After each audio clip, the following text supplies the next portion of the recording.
अन्नू जी पंजाब से। गुरुदेव आपके चरणों में कोटि कोटि प्रणाम। गुरुदेव, क्या पति की कमाई हुई धनराशि को उनसे पूछे या बताए बिना श्री जी की आज्ञा समझकर किसी जरूरतमंद या संत सेवा में देना गलत है? हाँ, नहीं करना चाहिए।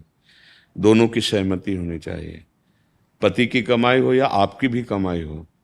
जैसे मान लो आप भी नौकरी कर रहे हो, आज तो माताएं बहनें भी नौकरी करती हैं, तो आपने दोनों ने हाथ मिलाया है ना। पाणी ग्रहण का मतलब क्या होता है? देखो, अगर ठीक से चलोगे तो तुम्हारा ये भी जीवन मंगलमय होगा और परिणाम भी मंगलमय होगा। पति जब वर्ण कर लिया तो उसे साक्षात भगवान समझो, और पत्नी जब हमारे शरण में हो गई तो उसे अपने प्राण समझो। पति को चाहिए अपनी पत्नी को प्राणवत पोषण करे, और पत्नी को चाहिए पति को अपना भगवान समझे। तो अब हमारे लिए हमारे पति से बढ़कर कोई भगवान नहीं है। तो अगर हमारे भगवान चाहते हैं कि इनको 100 रुपया दे दो तो हम देंगे, नहीं, हमारा कोई धर्म नहीं है। हमारा धर्म है एकमात्र पति की आज्ञा में रहना। और पति को चाहिए कि जैसे हम अपने प्राणों का पोषण करते हैं ना, ऐसे पत्नी को दुलार करें। पर अब आजकल जो है इन सब बातों को कोई न सुन रहा है न समझ रहा है। और अपने पति को, आपका एक ही धर्म एक व्रत नेमा, काय वचन मन पति पद प्रेमा। देखो, जब हम मंदिर में भगवान की भावना करते हैं, हम छवि में भगवान की भावना करते हैं, तो अगर हम अपने पति में भगवान की भावना कर ले तो हमें किसको दान देना है? पति की आज्ञा हो तो कर रहे हैं, नहीं तो हमारे पति हमारे लिए भगवान है। उनको खिलाओ पिलाओ, उनकी सेवा करो, उनके भाव से चलो, सच्ची मानो सब में भगवान है। जहां आप भगवत भाव करोगे वहीं से। अब पति तो प्यासे बैठे हैं, बोले रुको शंकर जी में जल चढ़ा के आ रहे। अब भला शंकर जी जल पिएंगे? नहीं, तुम्हारे इस समय परम शिव पति आ गए हैं, अब इनको पवाओ। पवाने के बाद समय मिले तो वहां भी चली जाओ अगर आज्ञा हो, और ना हो तो सच्ची मानो जाने की नहीं जरूरत है। पति साक्षात भगवान है, ऐसी भावना से। तो ऐसा, क्योंकि जैसे अगर आपने दिया और उनका कुछ विचार कहीं और लगाने का था और उनको पता चला, असंतुष्ट हुए, फिर आपसे वो कड़वा बोले, फिर आपस में मन मुटाव हुआ, तो उस क्रिया का फल सही नहीं हुआ ना। इसका मतलब वो क्रिया सही नहीं हुई। क्रिया का फल जो आनंद वर्धन करने वाला हो वो उसी को सही माना जाता है। तो इसलिए हमारी बात तो यही है कि दोनों एक दूसरे की सहमति से ही धर्म कार्य या और कोई भी कार्य, दोनों एक दूसरे की सहमति से करें। ज्योति कृष्णा जी हरिद्वार से। राधे राधे बाबा जी। महाराज जी प्रणाम। बाबा जी, पिछली बार मेरा ये प्रश्न था कि कॉलेज में गलत माहौल होते हुए भी और बच्चों से बात करते करते मैं नाम जप कैसे कर सकता हूँ। आप मुझसे बहुत प्रसन्न हुए थे, इससे मेरी श्री जी का भजन और उनके प्राप्त करने की इच्छा और दृढ़ हुई। बाबा जी, मैं कॉलेज में संगीत भी सीखता हूँ। बाबा जी, इसमें चकाचौंध और सभी की तारीफें बहुत मिलती हैं। मैं इन सब चीजों में ना फंसूं और संगीत में श्री जी से को कैसे जोड़ूं? संगीत पहली को बात तो कृपया। है कि सावधानी रखनी कि जो संगीत सेवा है इसका प्रभाव होता है हृदय को द्रवित करना। हृदय को द्रवित करना, इसमें बहुत सावधानी से शब्द सुनना। काम को बहुत बड़ा अवसर मिलता है, प्रेम में भी ये सहयोगी है और काम में भी ये बहुत ही प्रेरणा प्रदान करने वाला है। प्रेम में भी जैसे मीरा जी, बड़े बड़े महापुरुष, नारद जी, वीणा, करताल, मृदंग, ढप, बहुत से संगीत ऐसे जो प्रेमी महाभागवतों ने भगवान को रिझाया। ये आनंद वर्धन करने वाला होता है संगीत। लेकिन जब हमारी स्थिति विषयों की तरफ होती है तो ये विषय आनंद का वर्धन करता है। इससे विषय भोग की प्रवृत्ति बढ़ती है, विषय भोग का आकर्षण होता है, और वो विषय आप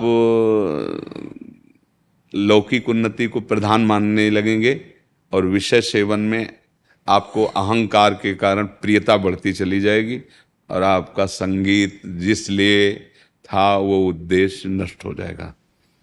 चार लोग वाहवाही करके, प्रशंसा करके आपके अहंकार को पुष्ट कर सकते हैं, तो उससे आपको क्या मिलेगा? हृदय असंतुष्ट है और बाहर से लोग वाहवाही कर रहे हैं तो फायदा क्या हुआ? हृदय में हमारे जलन पैदा हो रही, पेट बहुत भूखा, बाहर से लोग कह रहे हैं बहुत बड़ा आदमी 56 भोग पा के आ रहा है, उससे हमें क्या होगा? तो संगीत बहुत दिव्य वस्तु है, और संगीत गिराने में भी बहुत सहयोगी है। इसको अन्यथा न लिया जाए, बहुत सावधानी से समझा जाए। यदि रजोगुण के द्वारा लौकिक ख्याति की प्राप्ति और लौकिकता का ही लक्ष्य रहेगा तो आकर्षण होता है संगीत से, वो आदमी भ्रष्ट होता चला जाएगा, वो पतित हो सकता है, वो व्यभिचारी हो सकता है, वो अपने मार्ग से बहुत बड़ी गलती करके गिर सकता है। बस संगीत वाले को अगर उत्तम संगीत, भले वो लौकिक गीत ही क्यों ना गाने हो, पर उसको अपने सदाचार की रक्षा करनी चाहिए। सदाचार समझते हैं ना? पवित्रता, विचार की पवित्रता, आचरण की पवित्रता। अगर कोई भी किसी भी विषय का और वो आचरणहीन है तो 4 दिन के लिए भले उन्नति हो जाए, इसके बाद उसको डिप्रेशन में जाना पड़ेगा। इसके बाद वो मदिरा पान करेगा और एकांत में बैठ करके जलेगा कि वो तो हमसे आगे निकला जा रहा है, हम अब कैसे आगे, हम कैसे छाएं। अगर 1-2 बार छा भी गया ना तो भी फिर वो डाउन होगा। सत्य वस्तु सत्य है और असत आचरण असत है। संगीत भगवान को रिझाने के लिए बहुत सुंदर सामग्री है, पर यदि इसका प्रयोग लोक में भी किया जाए तो अगर जय हो रही है, अगर ख्याति बढ़ रही है, तो प्रभु ने गुण दिया है, उनका है। अगर वो न चाहे तो एक बार आप सा भी नहीं बोल सकते, पूरे सरगम और स्वरों की तो बात जाने दो। आवाज उन्होंने दी है, गुण उन्होंने दिया है, तो जय उनकी हो रही है, हम अपनी ना माने। और जो हमसे रीझे तो वो रीझना भी प्रभु के लिए हो। अगर अपने को मान लेंगे कि हम बहुत अच्छे गायक, बहुत अच्छे, वो गिर जाएंगे। अच्छा देखो, इतने बड़े बड़े हमारे देश में गायक हैं, गायक हुए और गायक होते रहेंगे। यदि हमारे प्रभु से नहीं जुड़े, सत्य वस्तु से नहीं जुड़े, तो 4 दिन तालियां बजी, अब इसके बाद फिर क्या है? कौन जानता है हमको? कौन मानता है? गया। अब वो जीव जहां गया अपने कर्मानुसार हो। अब यहां हम अगर उसके लिए बैंड भी बजाएं तो उसके काम आएगा क्या? अगर वो जीव नरक में पड़ा हो या वो किसी नीच योनि में पड़ा हो तो यहाँ का बैंड उसके किस काम में आएगा? यहाँ की वाहवाही उसके किस काम में आएगी? इसलिए ध्यान रखे कि जितनी वाहवाही है ये सब उन्हीं को दे दे जिनका संसार है, और अपने कर्तव्य का पालन करे और सदाचारहीन ना होने पावे कोई भी। ये संगीत का कार्य ऐसा है कि इससे हृदय द्रवित होता है, और द्रवित हृदय जिधर हमारी वृत्ति उधर ही फैल जाएगा ना, ढलान जिधर उधर जाएगा ना। अगर ढलान विषयानंद की तरफ है ना तो विषयानंद में फैल जाएगा। वो आदमी हो चाहे जो शरीर वाला हो, वो व्यभिचारी हो जाएगा पक्का। और जो इसको संभाल ले गया तो यहां भले नाम हो या ना नाम हो, लेकिन जिनका नाम वास्तविक है वेदों में, शास्त्रों में, ऋषि मुनि, उससे आपको कृपा मिल जाएगी। सदाचारी पवित्र आचरण वाला ही जगत में और परलोक में भी सुख शांति को प्राप्त करता है। व्यभिचारी 4 दिन की चांदनी है। 4 दिन ठीक है, माना है तुम्हारा सुपरहिट गाना हो गया, सुपरहिट विषय हो गया, और जिस दिन पुण्य नष्ट हो जाएंगे कोई पूछेगा नहीं, और तुम्हारा मन ही तुमको इतना कोसेगा कि तुम सोचोगे कि क्या शरीर नष्ट कर दूंगा, ऐसी जलन पैदा हो जाएगी। और घटनाएं हो रही हैं, सुन भी लो, देख भी लो। क्यों? क्योंकि सुकृत है तब तक तो ठीक है, जिस दिन दुष्कृत का नंबर लगा, वो वर्तमान का दुष्कृत और जो जमा दुष्कृत वो नष्ट कर देगा। इसलिए बच्चा, सबको चाहिए चरित्र को संभाल ले, वही संगीतज्ञ है, वही ज्ञानी है, वही महात्मा है, वही विद्वान है, वही बलवान है। और जिसका चरित्र बिगड़ गया तो सब कुछ बिगड़ गया। सदाचार की रक्षा करना। देखो, ब्रह्मचर्य अगर आपका सही है तो आपका स्वर आलाप किसी को भी मोहित कर सकता है। आप अपने देश के सबसे बड़ी गायिका, अगर उनके जीवन चरित्र में अंदर प्रवेश करके देखो तो एक ब्रह्मचारिणी थी, कभी भी उसने विषय सेवन नहीं किया। तो वृद्धावस्था में भी कोकिल बहनी रही है, कोकिल बहनी। कभी वो बहुत संत थी, भले लौकिक गीत गाई थी, पर हमारी भावना उनके प्रति संत भावना है, क्योंकि वो जितेंद्री थी, विषय सेवन नहीं।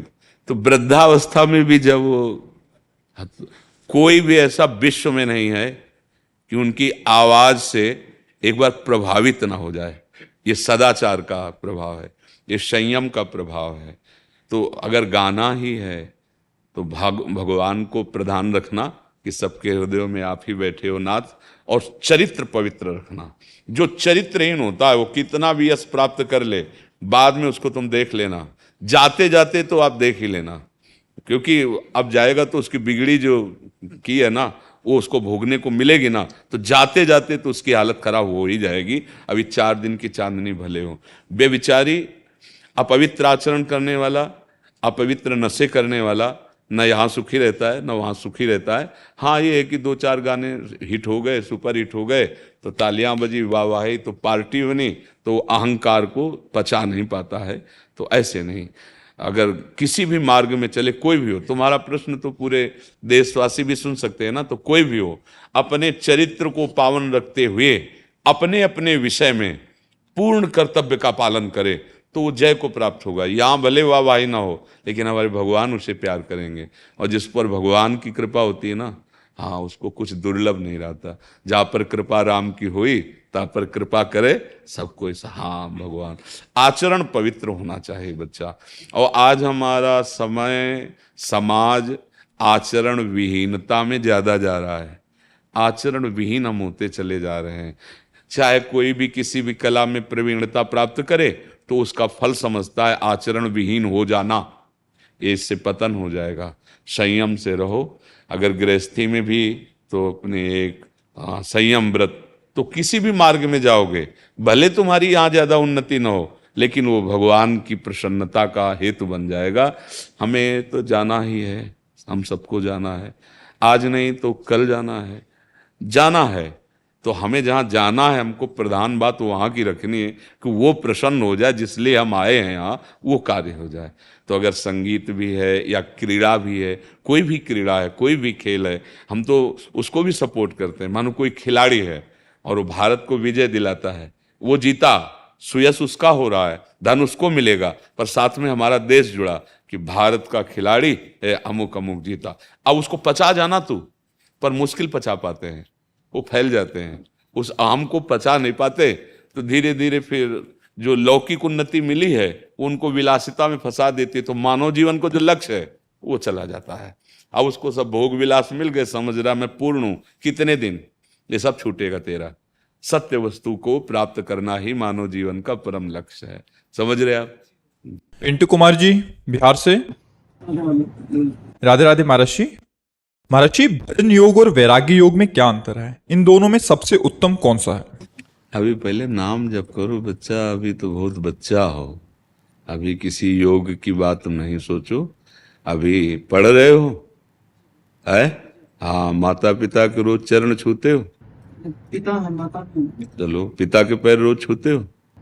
कभी कभी आते हैं घर पे। तो कौन सा योग प्राप्त करना चाहते हो? पहले हमको चाहिए कि हम मनुष्य योग में तो आवे। ये तो भागवतिक योग हैं, जो हमारे पिता भगवत स्वरूप हैं। सबको चाहिए कि जब तक माता पिता का सानिध्य प्राप्त है तो अपने माता पिता को साक्षात भगवान समझें, माथा रखकर प्रणाम करें। हमारे भगवान प्रणाम करते थे, प्रातः काल उठ के रघुनाथा, मात पिता गुरु नावै माथा। पहले माता पिता को प्रणाम, धरती माता को प्रणाम, फिर कुछ मिनट बैठकर भगवान का नाम स्मरण किया, फिर इसके बाद शौच, स्नान, व्यायाम, प्राणायाम, अपनी फिर पढ़ाई, दिनचर्या।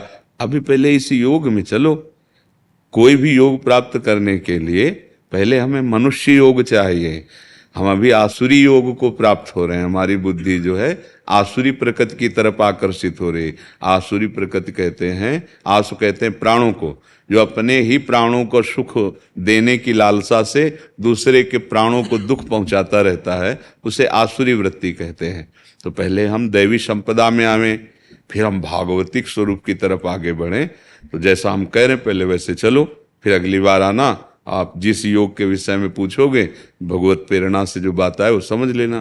क्योंकि अभी एक बार शनकादि से महाराज निमि ने पूछा था तो मौन हो गए थे, उत्तर नहीं दिया था। तो जब नवयोगेश्वरों से प्रश्न किया तो कहा कि वो मौन क्यों हो गए थे? बोले तुम अधिकारी नहीं थे इसलिए वो मौन हो गए थे। तो अभी योग का अधिकार, अभी नाम जप करो, अच्छे आचरण करो, गंदे बच्चों का संग न करो, गंदी कोई बात, कोई हरकत जीवन में ना आने पावे, ठीक है?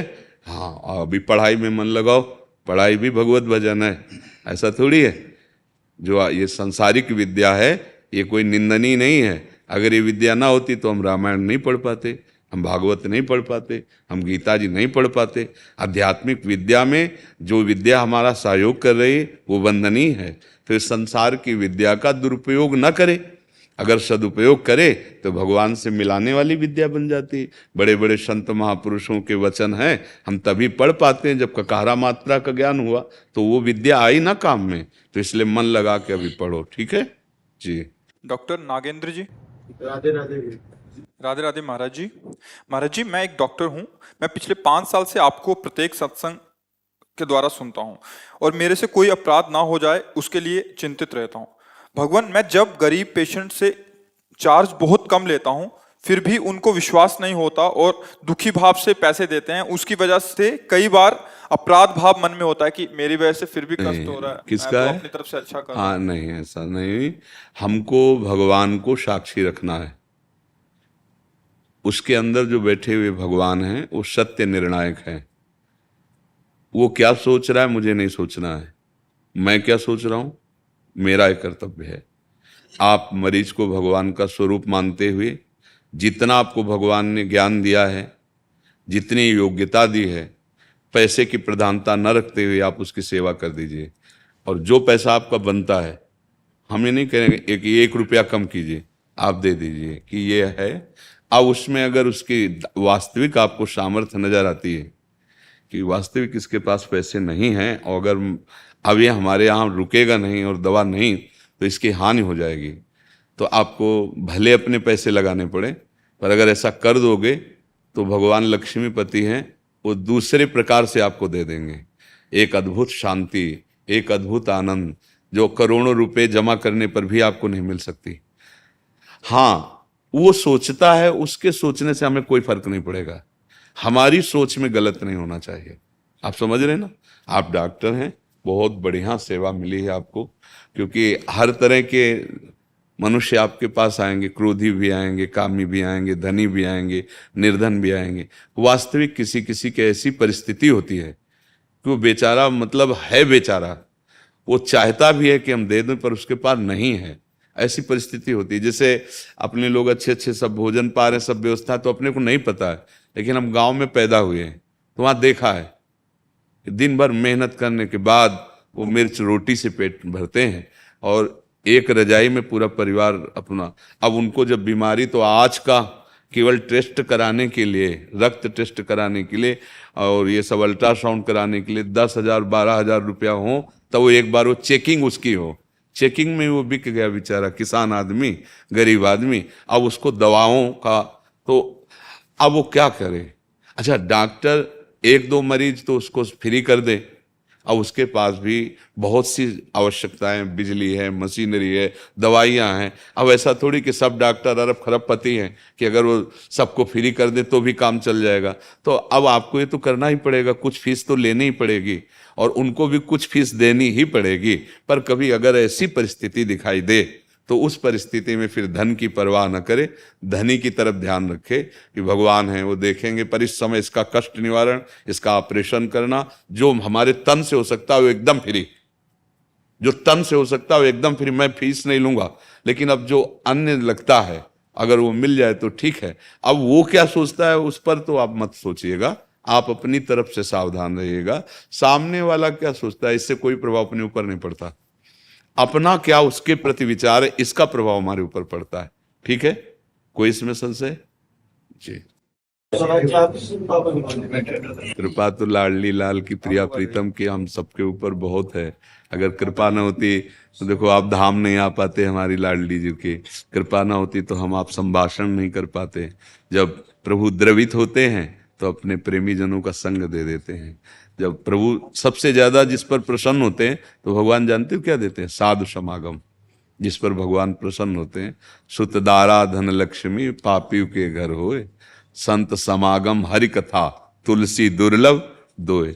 ये दुर्लभ बात है, धाम आना, भगवत चर्चा करना, भगवान नाम कीर्तन करना। और आप सब तो महापुरुषों की क्रीड़ा भूमि में हैं। एक से एक सिद्ध महापुरुष महाराष्ट्र में हुए, भगवान के प्रेमी जन हुए। तो जहाँ जो है, जो गुरु आराधना है उसी में आसक्त हो जाए, अपनी गुरु आराधना में आसक्त हो जाए, संतों के वचन सबके सुने।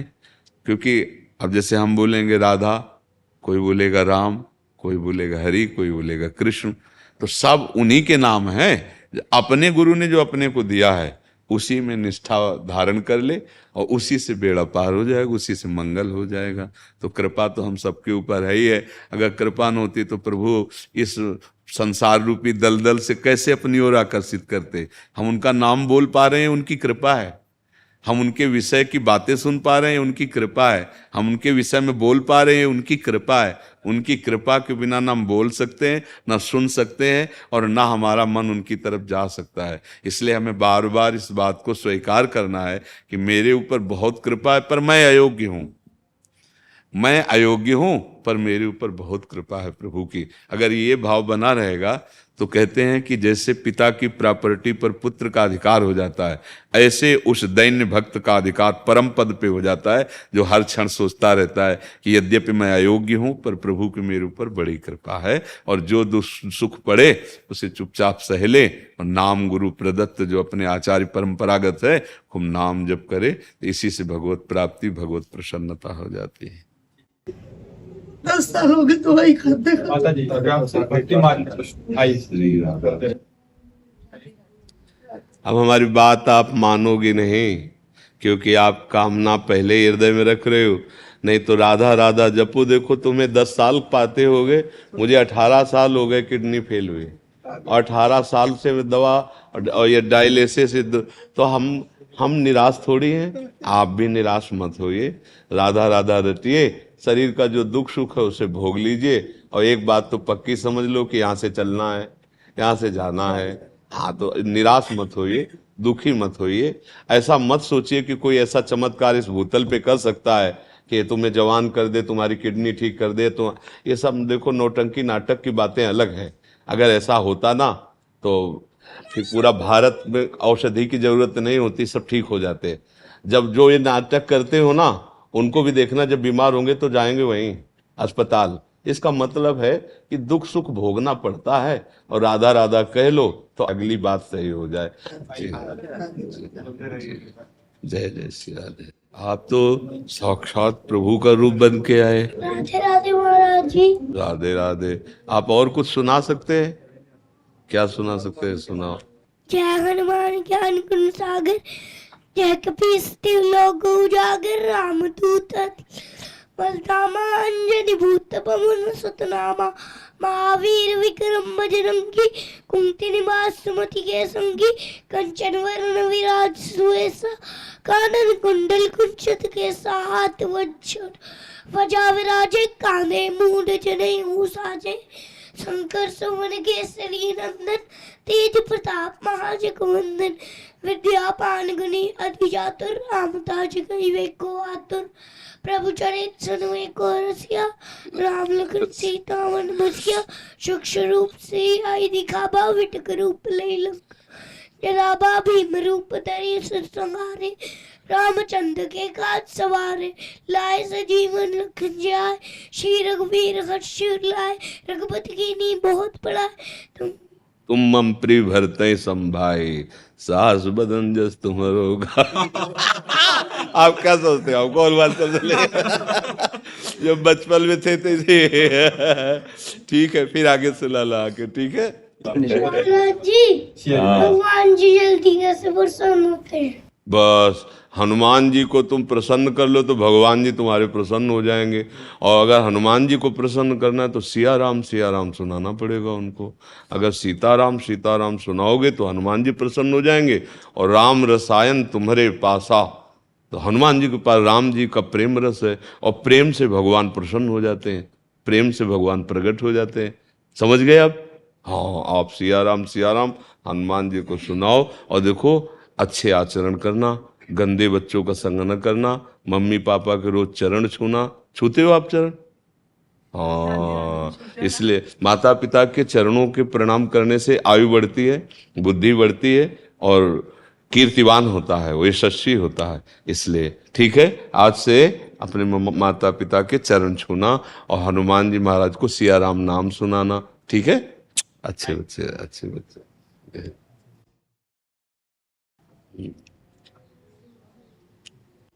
ये मनुष्य जन्म हमारा भगवान को प्रसन्न करने के लिए मिला है, और जो कर्तव्य आपको मिला है वही भगवान की पूजा है। अगर हम अपने हृदय में भाव दृढ़ कर लें तो हमें अलग से कोई पूजा नहीं करनी पड़ेगी और हमारे प्रभु प्रसन्न हो जाएंगे। ये राष्ट्र, ये अनंत विश्व हमारे भगवान की ही सेवा है। तो जिस सेवा में जहाँ आप निर्धारित किए गए, आपका जितना क्षेत्र है, उस क्षेत्र में जितना आप धर्म पूर्वक दूसरे को सुख पहुंचा सकें, वही हमारे भगवान की सेवा होगी। अधर्म पूर्वक की हुई क्रिया तात्कालिक सुख दिखा सकती है, पर परिणाम में वो दुख ही प्रदान करेगी। धर्म पूर्वक की हुई क्रिया तात्कालिक दुख का अनुभव करा सकती है, तत्कालिक ऐसा लगेगा कि लाभ नहीं मिला, लेकिन परिणाम में बहुत सुख और शांति प्राप्त होती है। अपने कर्तव्य को पूजा मान करके किया जाए तो हमारे हरि उसी से प्रसन्न हो जाते हैं। और अभी भगवान की कृपा से हमको ये उन्नति मिली कि हर जीवों से बढ़कर मनुष्य देह मिला। मनुष्यों में भी हमको विभाग मिला न्याय का, कि हम दूसरों को जो अधर्माचरण करते हैं उनको पवित्र कर सकें दंड देके, और जो धर्माचरण करते हैं उनको प्रसन्न कर सके सच्चा न्याय करके। तो अगर हम ये पूजा करेंगे तो हमारे भगवान इसी से प्रसन्न हो जाएंगे। शिल्पा जी।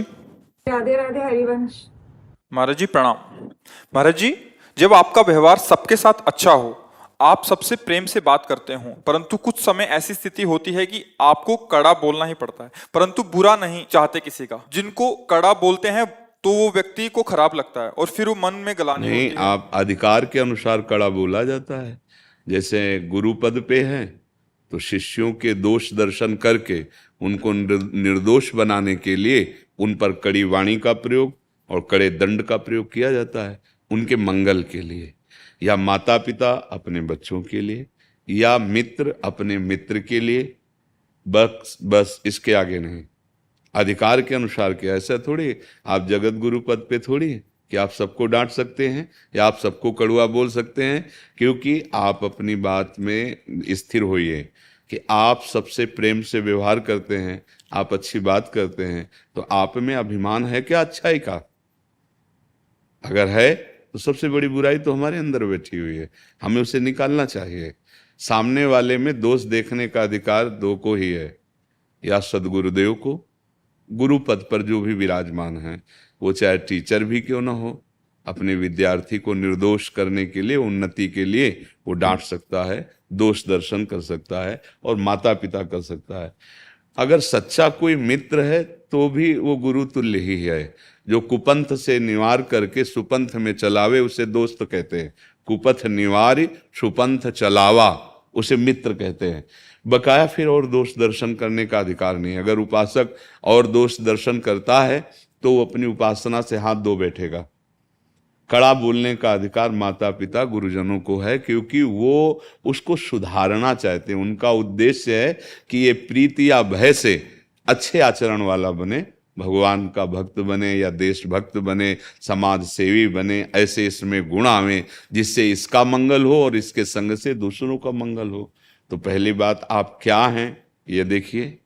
दूसरी बात आप में इतनी सामर्थ्य है। तीसरी बात अगर सामर्थ्य है तो फिर बुरा नहीं माना जाता। जैसे हम किसी को समझा रहे और वो हमारी अवहेलना करके चल दे, गाली दे दे, तो हमें मुस्कुरा देना है, क्योंकि हम अपनी बात कह रहे हैं, सत्य बात कह रहे हैं। अब आप नहीं मान रहे हैं, ये आपका स्वभाव है, आपका प्रभाव। अगर हमारे को बुरा लगता है तो पहले हमें सुधरने की जरूरत है, दूसरे के सुधारने की योग्यता भी हमें नहीं है। जब हम अपनी बात को रखें और सामने वाला तिरस्कार कर दे हमारी बात को और हमें बुरा ना लगे, तब हम बात रखने लायक हुए हैं। ये सब बातें विचार कर लेनी चाहिए। किसका प्रश्न है? हाँ, आप देख लो बच्चा, आपको जैसा इस विषय पर अनुभव हो वैसा कीजिए। बकाया शास्त्रीय आज्ञा है, या यदि आप माता पिता हैं, यदि आप गुरु हैं, या आप सच्चे मित्र हैं, तो आप हित की बात कह सकते हैं। वैसे हित का सिद्धांत है मृदु, सत्यम वद मृदु वद। सत्य बोलो और मीठा बोलो। वचन में क्या कंजूसी है? क्यों कड़ुआ बोल करके ही समझाया जा सकता है क्या? पर कभी कभी ऐसा होता है कि कड़ुआ मीठे से ज्यादा लाभदायक होता है। जैसे अब कोई शिष्य है, अब उसको कहा जाए कि आप ऐसे ऐसे बार बार गलती कर रहे हैं तो आप मत कीजिए, वो नहीं मानेगा। तो उसको सुन ले, अगर दोबारा में ऐसी गलती हुई ना तो प्यार वही है, प्यार में कमी नहीं है, पर वचन में कड़वाहट। दोबारा अगर गलती की तो फिर आप समझ लीजिए, अब ये भय उसको उस गलती से बचाएगा। अगर दोबारा गलती की तो हम तुमसे बात नहीं करेंगे, हम तुम्हारे लिए कुछ नियम कड़वे ऐसे रख देंगे जिनको पालन करने में बड़ी कठिनता, और वो भयवश अच्छे मार्ग का पथिक बन जाए ऐसे। और बहुत गंदे वचन बोलना, ये तो बहुत मलिन वाणी वालों के लक्षण होते हैं, जैसे गालियां देना, ऐसे गंदे वचन उच्चारण करना, ऐसे परुख कठोर वचन बोलना कि हृदय को छलनी कर दें, ये सब तमोगुणी पुरुष के, मलिन पुरुष के। भागवतिक पुरुषों की ऐसी वाणी नहीं होती। वो कठोर भी बोलेंगे तो उसमें बड़ी मिठास होती है उनके कठोर बोलने में भी। समझ गए आप? इसमें कोई संशय जी?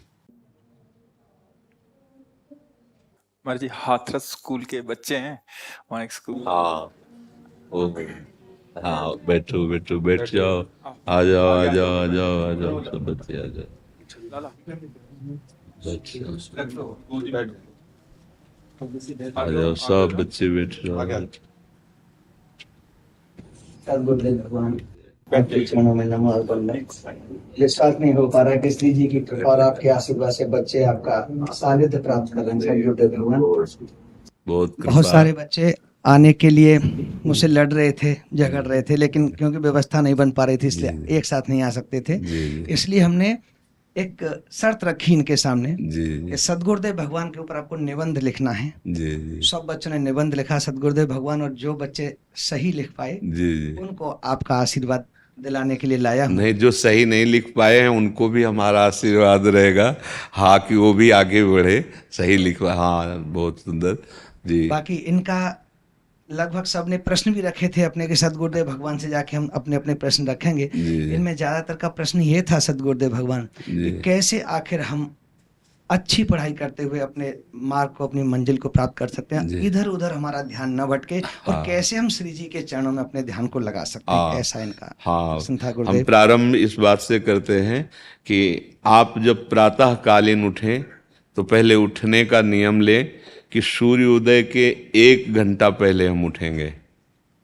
देखो हमारी प्रार्थना मानना, सूर्योदय के 1 घंटा पहले। हम ये नहीं कहते कि जैसे हम लोग उठते हैं वैसे नहीं। आप बच्चे हो तो इस समय सूर्योदय कै बजे होता है? लगभग 6 बजे, 6। आप 5 बजे उठ जाइए और उठ करके सबसे पहला कार्य कीजिए, पृथ्वी के चरण स्पर्श कीजिए, भूमि के चरण स्पर्श कीजिए। और फिर आप जिस आसन पर बैठे हैं, देखो ध्यान से हमारी तरफ सुनना, जिस आसन पे बैठे हैं, जिस पे शयन किए थे, जिस सैया पर सोए थे, पृथ्वी को प्रणाम करने के बाद उसी सैया में 5 मिनट केवल बैठ जाइए, और 5 मिनट बैठकर 5 संतों का नाम ले लीजिए। आपको कोई याद है 5 संतों के नाम? अगर ना याद हो तो याद कर लेना। किसी भी 5, जितने भी संत भगवान हैं हमारे, जैसे आचार्य रूप में, जैसे हम लोग श्री स्वामी हरिदास जी की जय, हरिवंश महाप्रभु की जय, हरिराम व्यास जी की जय, नागरीदास जी की जय, श्री ध्रुवदास जी की जय, 5 संतों के नाम याद कर लीजिए। वो 5 संतों के नाम, ये जीवन आपका देखना कैसा उन्नतिशील होगा। हरि को निज यस्ते अधिक भक्तन यश पर प्यार ताते, ये भगवान नाम से भी बढ़कर प्रभावशाली भगवान के जो भक्तों के नाम। इसके बाद नीचे उतरिए और पहले जो अपने माता पिता, अगर वो शयन कर रहे हैं तो कोई बात नहीं है, अगर वो शयन नहीं कर रहे हैं तो पहले जाकर माथा रखकर उनको प्रणाम कीजिए, उनके चरण। अगर हमारी बात मानोगे तो देख लेना तुम्हारा जीवन कैसा बनेगा। इसके बाद आधा लीटर या 1.25 लीटर जितना आप जल पी सकते हैं, उस जल को आप हल्का सा गर्म करवाइए अपने माता पिता से, जो भी आपकी सेवा में हो, या अगर आप स्वयं कर सकते हो तो स्वयं हल्का सा। अगर 500 ग्राम पी जाए तो और अच्छी बात है, और इससे ज्यादा पी जाए तो अच्छी बात है। वज्रासन में बैठना आता है? वज्रासन जानते हो आप लोग?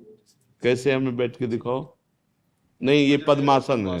देखो वज्रासन, वो देखो बैठ रहे हैं, ये दोनों पैरों को ऐसे करके इससे बैठकर जल पिया जाए, ये आपके ब्रह्मचर्य की रक्षा करेगा, कब्ज नहीं होने देगा और आपके मस्तिष्क की गर्मी को ठंडा करेगा। ऐसे वज्रासन में बैठकर धीरे धीरे 5 या 10 मिनट में जल पिया जाए, एकदम ना पिया जाए। गिलास में लेकर के 500 ग्राम जल धीरे धीरे उसको पिया जाए। फिर इसके बाद आपको 100-200 कदम टहलना है। फिर इसके बाद आप शौच जाइए। शौच अगर आपका पेट साफ हो जाता है, अगर नहीं साफ होता है, कोई ऐसी परेशानी लगती है, तो 1 चम्मच ईसबगोल की भूसी और छोटी हर का आधा चम्मच अगर रात्रि में दूध से या पानी से ले ले तो वो बार बार शौच नहीं लगाएगा, पर आपकी आंतें साफ हो जाएंगी। शौच जाने के बाद स्नान करें और फिर तुरंत, अगर आपको व्यायाम आता है तो करे, नहीं तो सीधा सरल बात होती है, 20 बार बैठ जाए बैठक और 10 बार लेटने वाली दंड, और इसके बाद जो अनुलोम विलोम, जो इससे खींचे इसे छोड़ दे, इससे खींचे इसे छोड़ दे, इसके बाद दोनों हाथ ऐसे करके 7 बार ऐसे करे, सीधा खींचे और सीधा छोड़ दे। इतना ही तुम्हारे लिए प्राणायाम की आवश्यकता है। अब अपनी दिनचर्या में लग जा। जो पढ़ाई का कार्य दिया गया है, आगे तुम्हें और भजन की बात हम नहीं कह रहे, जो पढ़ाई का कार्य दिया गया है वो भगवान की ही पूजा है। आपकी दिनचर्या जो आपको अपने गुरुजी या टीचर जी को जाके प्रमाणित करनी है, कल जो पढ़ाई गई थी आज के लिए, वो आप सुबह सुबह उस समय व्यायाम के बाद, तो आप देखना आपकी स्मृति बहुत प्रवीण हो जाएगी। अच्छा, ये आपकी प्रातःकालीन दिनचर्या है। जब आप अपने गुरुदेव के पास स्कूल जाएं, तो हमें आजकल का तो अब पता नहीं, पर हम लोग जब जाते थे तो अपने गुरुजी को प्रणाम करते थे। होता है प्रणाम, होता है अभी प्रणाम करते हैं। मतलब आप क्या करते हैं जब सुबह स्कूल जाते हैं, क्या करते हैं गुरु भगवान को बताओ।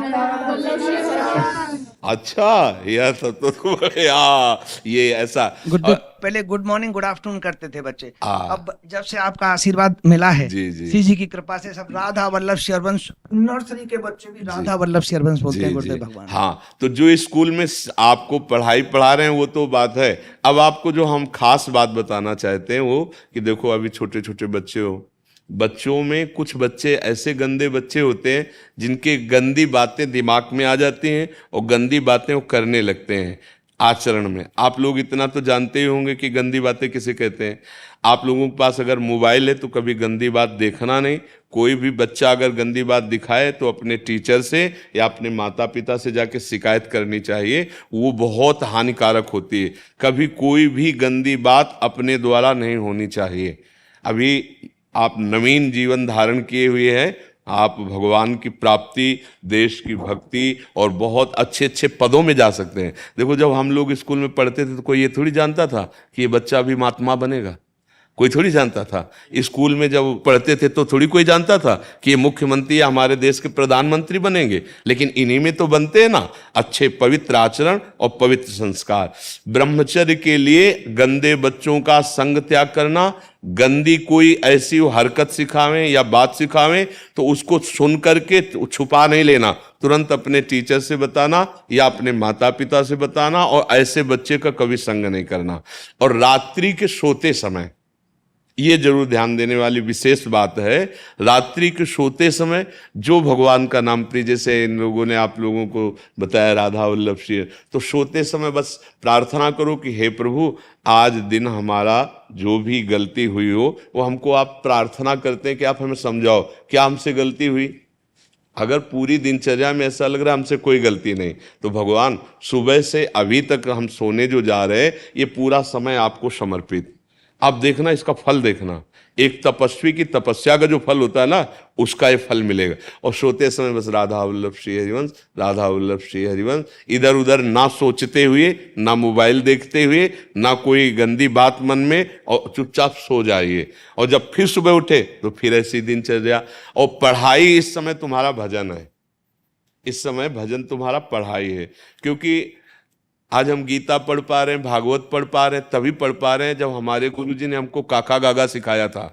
अगर वो मात्रा, वो ककाहरा हमको ना आता होता तो आज हम ग्रंथ ना अवलोकन कर पाते। तो वो पढ़ाई हमारे लिए अमृत हुई ना, तो उस अमृत पढ़ाई को अगर हम कुमार्ग में ले जाते तो वो विश्व बन जाती। तो ये पढ़ाई भी भजन का नींव बना ना,